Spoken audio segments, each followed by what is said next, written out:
The morning air had a bite to it as people hurried into the Columbus Community Center, pulling their jackets tight against the October chill. Colorful leaves danced across the parking lot, swirling around the ankles of the growing crowd. This wasn't just any Thursday in Ohio. Senator J.D. Vance was in town, and everyone wanted a seat. Inside, the community center hummed with activity. Volunteers in blue vests guided people to their seats, while campaign staffers rushed around with clipboards and earpieces, speaking in urgent whispers. The wooden chairs creaked as they filled with an interesting mix of folks, factory workers still in their uniforms, college students with backpacks, retirees, small business owners, and farmers with sun-weathered faces. "Never seen it this packed," said an older man to his wife as they found seats near the back. "Not since that flood relief meeting back in 18. Red, white, and blue bunting hung from the walls, and a simple podium stood front and center. Behind it, a large Ohio state flag hung beside the American flag. The smell of coffee from the refreshment table mixed with the scent of damp coats and a lemon cleaner used on the floors. Among the crowd was a well-dressed reporter from a big city news outlet. You could spot him right away. He had that look journalists get when they're hunting for a story rather than just listening. His press badge swung from his neck as he typed notes on his phone, occasionally glancing up to study the room. His colleagues knew him as a reporter who'd made his name challenging conservative politicians, often with questions designed to trip them up rather than lend their views. 2 minutes, called out a campaign aide, and the chatter in the room grew louder with anticipation. A middle-aged woman leaned over to her teenage son. "Now pay attention to this. Your government class needs a report, right? Take good notes." The boy nodded, looking more interested in his phone than the upcoming town hall. At exactly 10 a.m., the side door opened and Senator Vance walked in. He wasn't what some people expected. There was nothing flashy about him. He wore a simple navy suit with a light blue tie, looking more like a regular guy who'd rather be in jeans than a powerful Washington politician. He smiled and shook hands with folks in the aisle seats as he made his way to the front. "Thanks for coming out today," Vance said as he reached the podium, adjusting the microphone. His voice filled the room, calm, measured, with that slight Ohio accent that reminded everyone he was one of them. "I know you all have busy lives, jobs to get to, kids to pick up. So I appreciate you taking the time to be here." The local moderator, a respected high school principal, introduced himself and explained the rules. Vance would take questions from regular folks first, then from the press.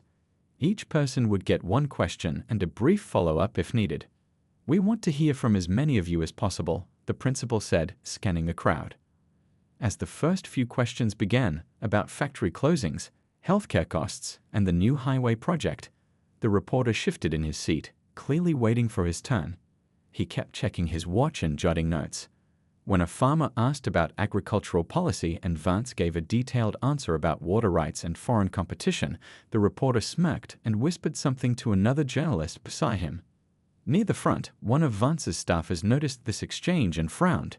She leaned toward her colleague and whispered, "Think we've got trouble in row 3. Vance, meanwhile, seemed completely at ease, listening carefully to each question and addressing people by name. "That's a really good point, Tom," he said to a retired teacher concerned about pension funds. "Let me tell you what we're working on." The morning sun streamed through the high windows, creating beams of light in the slightly dusty air as the town hall continued. Outside, more people gathered, hoping to catch Vance on his way out if they couldn't get in. A local food truck had even set up in the parking lot, selling coffee and breakfast sandwiches to the overflow crowd. No one knew it yet, but this ordinary-seeming town hall was about to become anything but ordinary. In just a few minutes, that reporter would stand up with his question, and everything would change. As the town hall moved into its second hour, a rhythm had settled over the room. Senator Vance stood comfortably at the podium, his sleeves now rolled up to his elbows as he worked through the questions.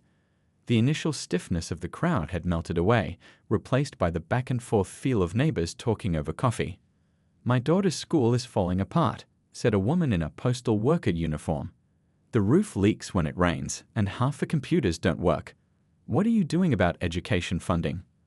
Vance nodded as she spoke, his face showing genuine concern. "I visited Lincoln Elementary last month," he replied. "Saw those leaks myself. That's why I pushed for the infrastructure bill to include school repairs, not just roads and bridges.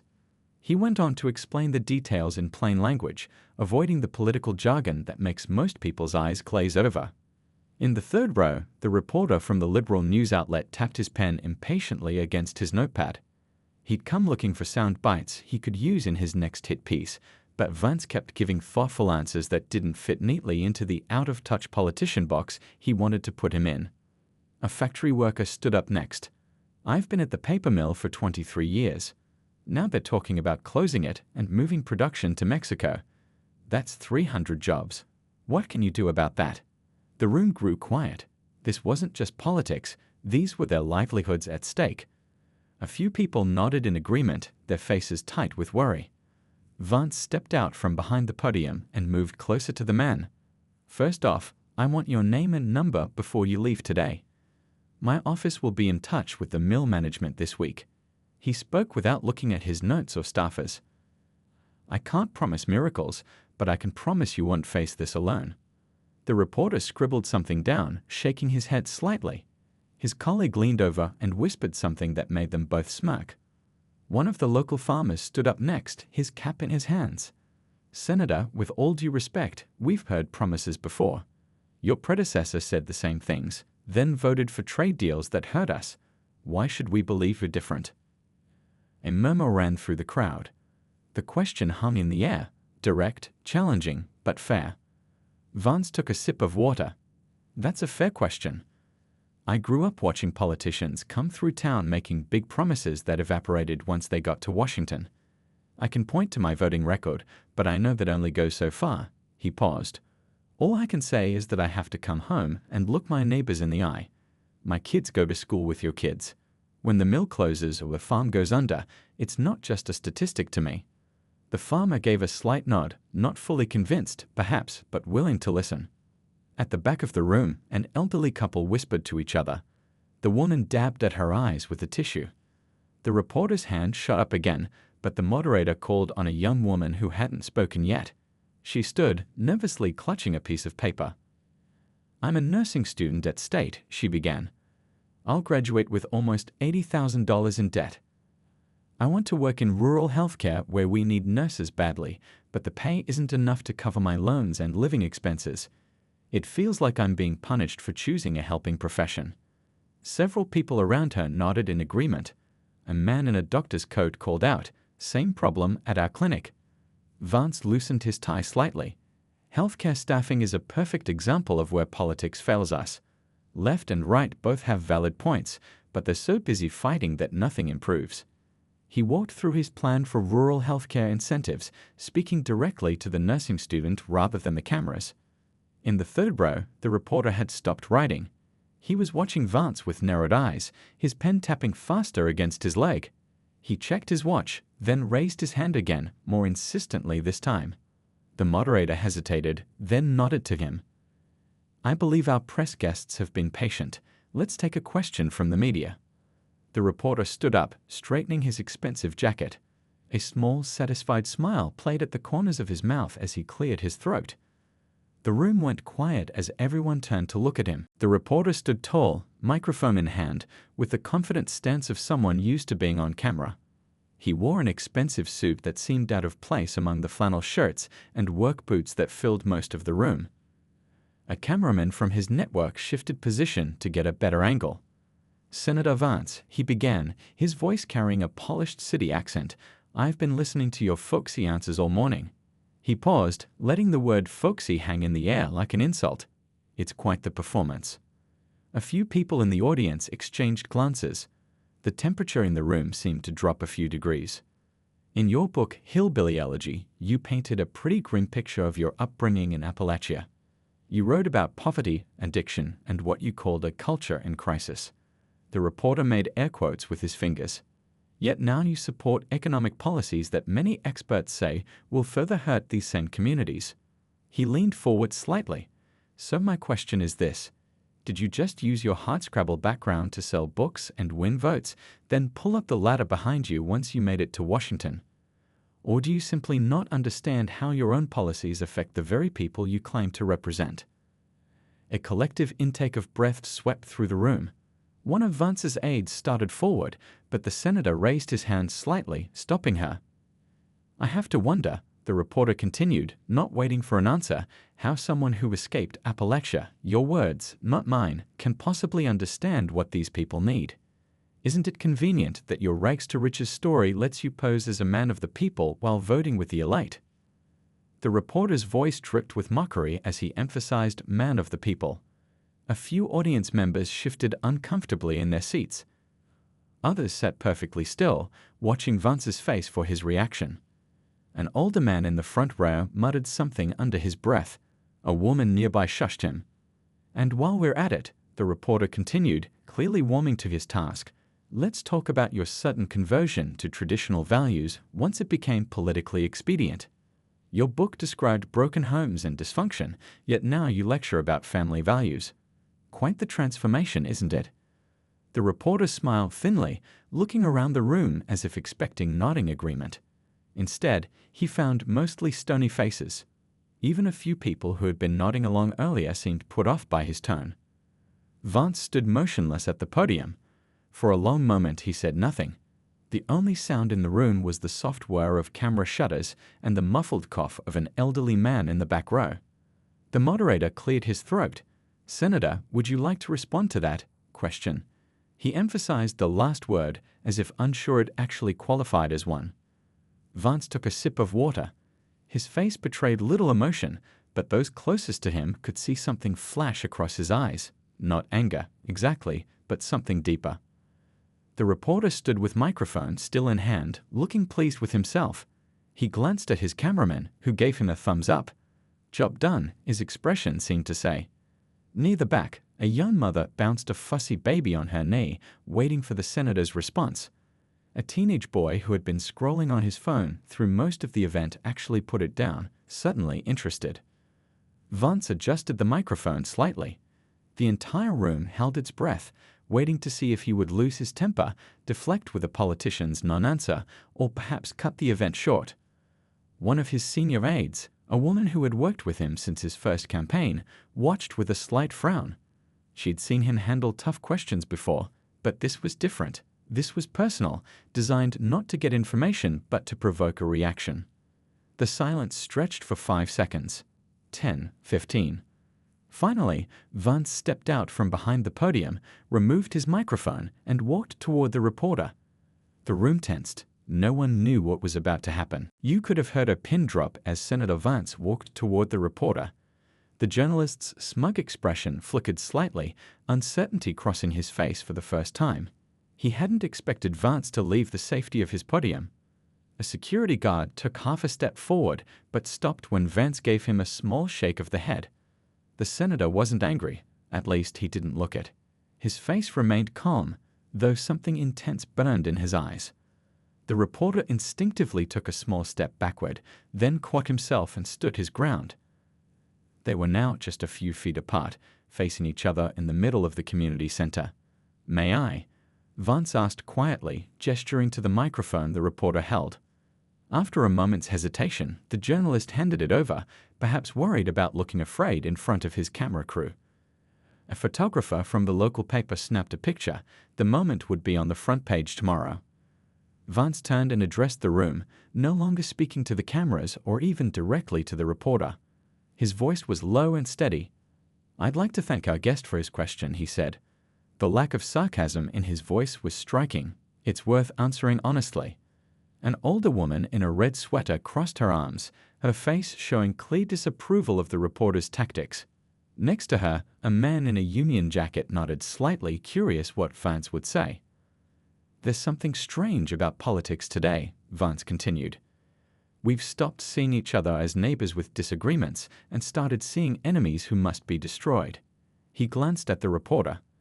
"It's easy to fall into that trap. I've done it myself."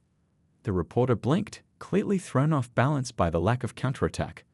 A young couple near the front exchanged glances. The woman whispered something to her partner, who nodded. "What I hear in that question," Vance said, "is an assumption that people can't change their minds or grow from experience. That if you come from struggle, you must support one set of policies, or you're a traitor to your roots. He rubbed his chin thoughtfully. My grandmother, we called her Mama. She used to say that the world isn't black and white, it's 1,000 shades of gray.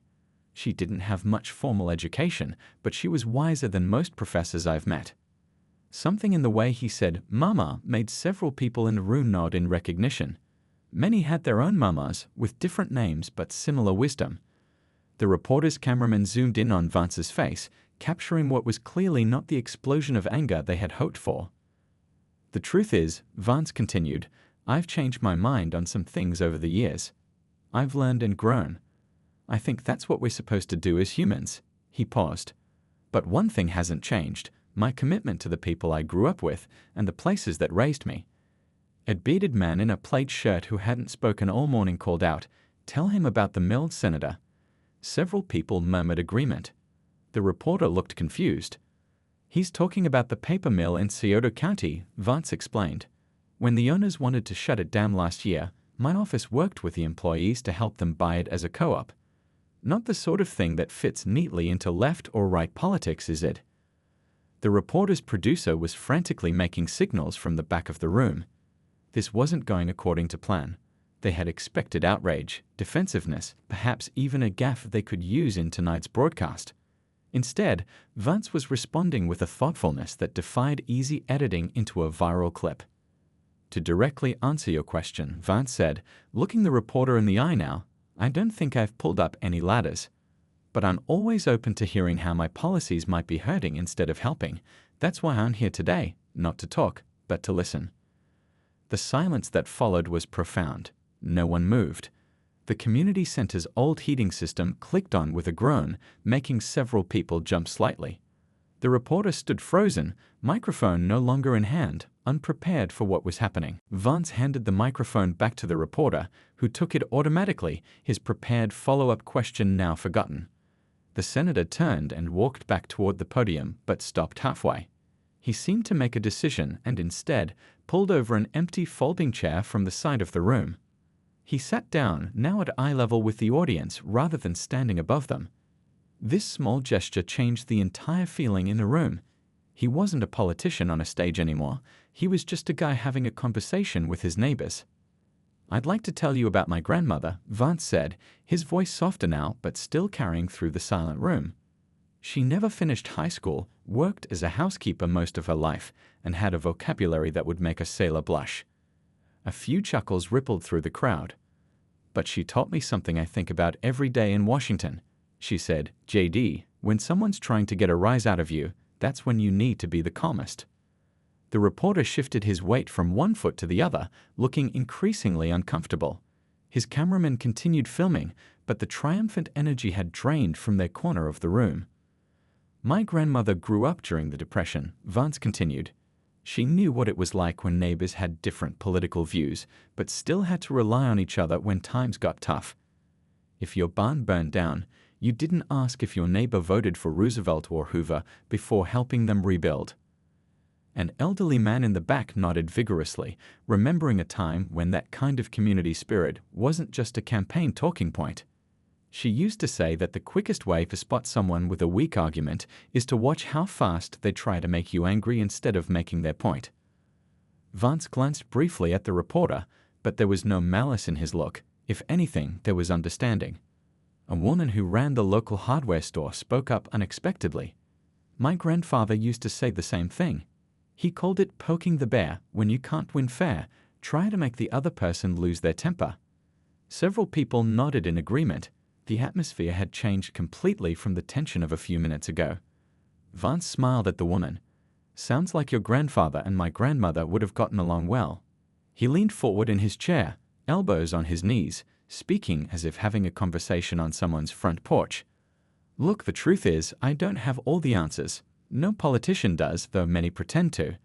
What I learned growing up wasn't some perfect political philosophy. It was that life is complicated, people are complicated, and the minute you think you've got it all figured out is the minute you stop learning. The reporter had lowered his microphone now, listening despite himself. His producer was frantically texting on his phone, likely trying to salvage some usable angle for their story. The reason I support some policies that might seem surprising given my background, Vance continued, addressing the heart of the reporter's question, is because I've seen both sides of American life. I've lived in communities where government help was a lifeline, and I've lived in places where government interference made things worse. He looked around the room, making eye contact with various community members. My goal isn't to be ideologically pure, it's to be effective. Sometimes that means policies from column A, sometimes from column B. A farmer who'd been quiet the whole morning spoke up. But where do you stand on the basics? Are you for the little guy or the big corporations? Vance nodded, acknowledging the fair question. I believe in an America where both can thrive without exploiting each other, where working people can afford homes and healthcare, and where businesses can grow without crushing regulations. He stood up and walked over to the farmer, extending his hand. Sir, that's the simple answer. If you want the complicated one with all the policy details, I'm happy to stay as long as it takes. Because that's the real problem with politics today. We try to boil everything down to bumper stickers when what we need are real conversations. The farmer shook his hand, a hint of respect showing in his weathered face. The mood in the community center had completely transformed. What had started as a formal town hall, then shifted to a tense confrontation, now felt more like neighbors talking around a kitchen table. Several people who had been sitting with crossed arms were now leaning forward, engaged in the conversation.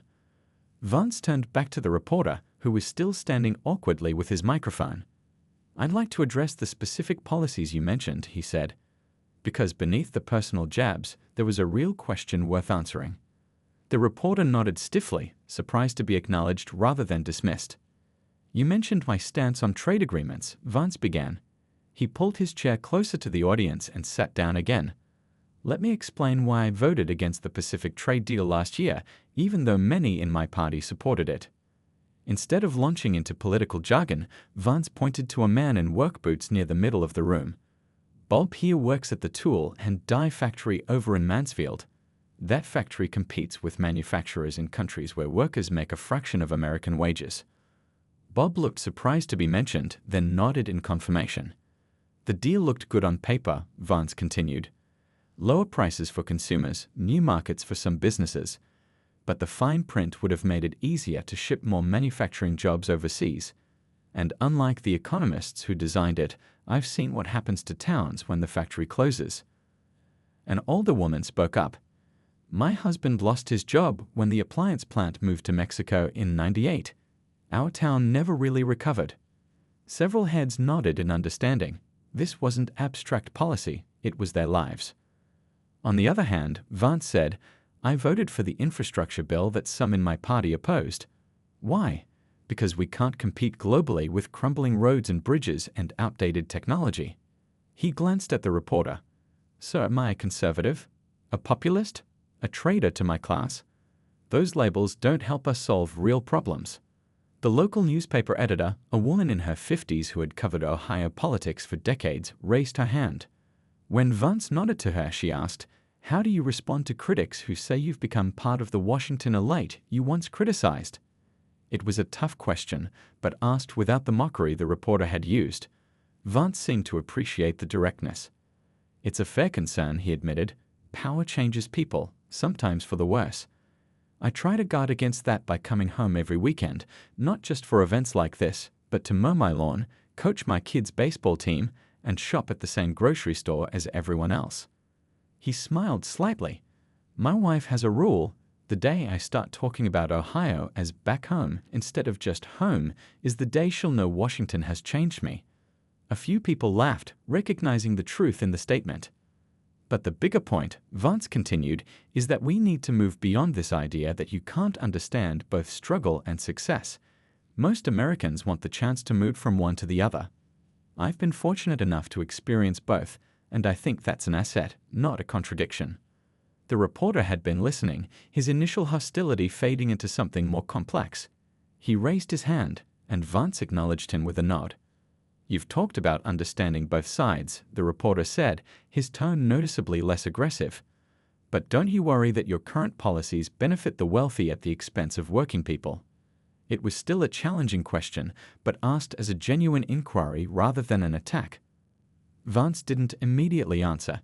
Instead, he asked, Could you give me a specific example of which policy concerns you most? The reporter seemed taken aback by the request for specifics. Well, your support for the tax code revisions last spring. Vance nodded. That's a complex bill with over 30 provisions. Which part do you think hurts working people? For the first time, the reporter appeared slightly flustered. He was used to broad political battles, not detailed policy discussions. The capital gains adjustment, he said after a moment. Good example, Vance said, with what seemed like genuine appreciation for the specificity. Let's talk about that. As the town hall entered its final minutes, something remarkable had happened. The event that started with tension and political theater had transformed into something that rarely happens anymore, people with different views actually listening to each other. The reporter had put away his prepared gotcha questions and was engaged in a real conversation about capital gains taxes. Vance was explaining his position without talking down to anyone. The key part that wasn't reported widely, Vance said, is that the bill included higher taxes on investments over $10 million while protecting retirement accounts for workers and small business owners. The headlines focused on the rate decrease, but missed the new brackets. The reporter frowned slightly, processing this information. That wasn't clear in the briefing materials we received. I'm not surprised, Vance replied. Nuance doesn't drive clicks. A retired teacher raised her hand. Does this mean my 403 won't be affected? That's right, Vance nodded. In fact, the new rules should help it grow faster. The moderator glanced at his watch and stood up. Folks, we're well past our scheduled end time. Senator Vance has another event in Cincinnati this afternoon. Several people looked disappointed. A man in the back called out, "Can't he be late?" This is just getting good. Laughter rippled through the room, genuine, warm laughter that would have seemed impossible 30 minutes earlier. Vance smiled. I can stay for a few more questions. The staff in Cincinnati will understand. As the official town hall wrapped up, about half the audience left to return to jobs and errands. But a surprising number stayed, forming a loose circle around Vance and, unexpectedly, the reporter who had tried to ambush him. The two men were now sitting side by side, comparing notes on an economic report. The reporter pointed to something on his tablet screen. But the unemployment figures here don't match what you were saying earlier. Vance leaned closer to look. That's because they're using the national average.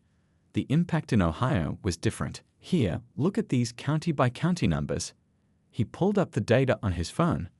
The reporter studied it, then nodded slowly. I hadn't seen this breakdown before. A young woman who had been watching them approached. I studied journalism at State, she said. They teach us to always be adversarial with politicians. But this seems more productive. The reporter looked up, seeming slightly embarrassed. They taught me the same thing, he admitted. The story is always in the conflict. Maybe that's the problem, said a grandfather who had been listening nearby. We've turned politics into a blood sport instead of problem solving. Outside, as the afternoon sun slanted through the windows, people began to slowly disperse. The reporter's producer looked at his watch, clearly anxious to leave, but the reporter himself seemed in no hurry. Vance's aide finally approached him. Senator, we really do need to hit the road if we're going to make it to Cincinnati. Vance nodded and stood up. As he gathered his notes, the reporter approached him one last time. I came here expecting to get a rise out of you, he admitted quietly. I had a whole segment planned around your reaction. Vance smiled slightly. I figured as much. Why didn't you take the bait? Vance thought for a moment. Because that's exactly what's wrong with how we talk to each other these days. We're all so busy trying to score points that we forget the point of having the conversation in the first place, to make things better. The reporter nodded slowly. For what it's worth, I think you're right. He hesitated, then held out his hand. And I owe you an apology. They shook hands as Vance's staff and the remaining townspeople watched in quiet amazement. As Vance walked toward the exit, people stopped him to shake his hand or take a quick photo. The local newspaper editor was already typing on her laptop, clearly working on her story. The headline she would publish the next day wouldn't mention conflict or political theater. It would simply read, "A conversation worth having." Outside in the parking lot, as Vance climbed into his waiting car, The reporter stood watching, his planned hit piece now transformed into something very different, a story about what politics could be if we'd all just listen a little more and shout a little less.